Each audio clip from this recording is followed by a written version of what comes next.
వైఎస్ఆర్సీపీ అధినేత మాజీ సీఎం జగన్ మోహన్ రెడ్డి పల్నాడు జిల్లా సత్తెనపల్లి నియోజకవర్గం రెట్లపల్లె పర్యటనను అడ్డుకునేందుకు ప్రయత్నించి కూటమి ప్రభుత్వం విఫలమైందని మాజీ మంత్రి విడదల రజని అన్నారు. వైఎస్ జగన్ రెడ్లపల్లె పర్యటనపై విడదల రజని శుక్రవారం మీడియా మాట్లాడారు.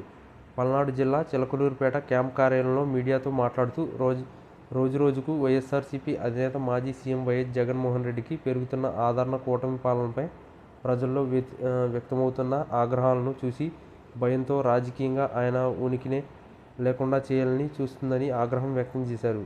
దీనిలో భాగంగానే టీడీపీ ఎమ్మెల్యే బుచ్చయ్య చౌదరి ఎటువంటి దారుణమైన వ్యాఖ్యలు చేశాడో మొత్తం రాష్ట్ర ప్రజలంతా చూశారని అన్నారు. ఈ వ్యాఖ్యలను వైఎస్ఆర్సీపీ తీవ్రంగా ఖండిస్తుందని అన్నారు. ఇంకా ఆమె ఏమన్నారంటే, ముఖ్యమంత్రి స్థానంలో ఉన్న చంద్రబాబు ఏకంగా మాజీ సీఎం వైఎస్ జగన్ను భూస్థాపన చేస్తానంటూ మాట్లాడారు.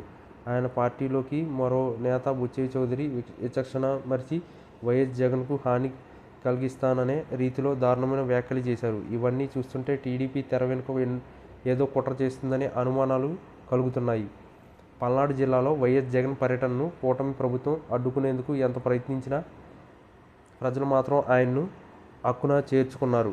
ఎన్నికల ఫలితాలు వెలువడిన తరువాత కూటమి ప్రభుత్వం వైఎస్ఆర్సీపీ చెందిన నాయకుడు నాగమల్లేశ్వరరావును పోలీసుల ద్వారా తీవ్రంగా వేధించడంతో ఆయన ఆత్మహత్య చేసుకున్నారు. ఆయన కుటుంబాన్ని పరామర్శించేందుకు వైఎస్ జగన్ వస్తున్న నేపథ్యంలో మొత్తం పోలీసు యంత్రాంగాన్ని మోహరించి ఆయన పర్యటనను విఫలం చేయాలని కుట్రతో కూటమి ప్రభుత్వం వ్యవహరించింది. ఈ పర్యటనకు వాహనాలను అందించకూడదని ట్రావెల్స్ ఏజెన్సీలను బెదిరించారు. పెట్రోల్ బంకులు, హోటళ్లను బలవంతంగా మూయించేశారు. అయినా కూడా ప్రజలు పెద్ద ఎత్తున వైఎస్ జగన్ను చూసేందుకు తరలివచ్చారు. వైఎస్ జగన్కు అడుగడుగునా స్వాగతం పలుకుతూ రోడ్లపై పోటెత్తారు. వైఎస్ జగన్ అంటేనే దేశంలోనే అత్యంత ప్రజాదరణ పొందిన నాయకుడు. ఈ కూటమి ప్రభుత్వం మోసాన్ని గుర్తించామంటూ వైఎస్ జగన్కు ప్రజలు తమ మద్దతును ప్రకటించారు.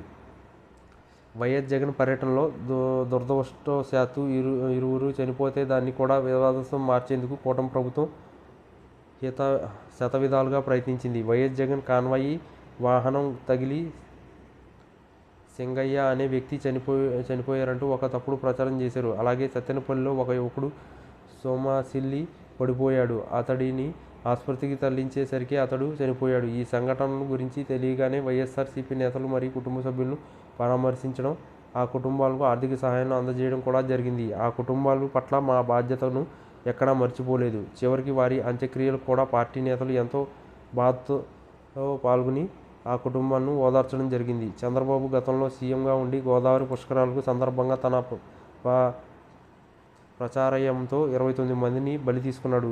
ఇరు సందర్భాల్లో ఇరుకు సందుల్లో సభలు పెట్టి జనాలు ఎక్కువగా చూపాలని ప్రయత్నంలో భాగంగా కందుకూరులో 8 మంది పొట్ట పెట్టుకున్నారు. అలాగే గుంటూరులో టీడీపీ తరఫున చీరలు పంపిణీ పేరుతో మహిళలను ఆశ చూసి తొక్కిసలాటకు దారితీసి పరిస్థితుల్లో 3 చనిపోయారు. చంద్రబాబు అసమర్థ పాలనలో తిరుపతి క్యూలైన్లో 6 భక్తులు మృతి చెందారు. వీరి కుటుంబాలకు చంద్రబాబు సమాధానం చెప్పాలి. ఈ మరణాలు చంద్రబాబు నిర్లక్ష్యం వల్ల జరిగిన హత్యలు కావా? తన వల్ల జరిగిన దారుణాలకు చంద్రబాబు మరిచిపోయారా అని విడదల రజని ప్రశ్నించారు.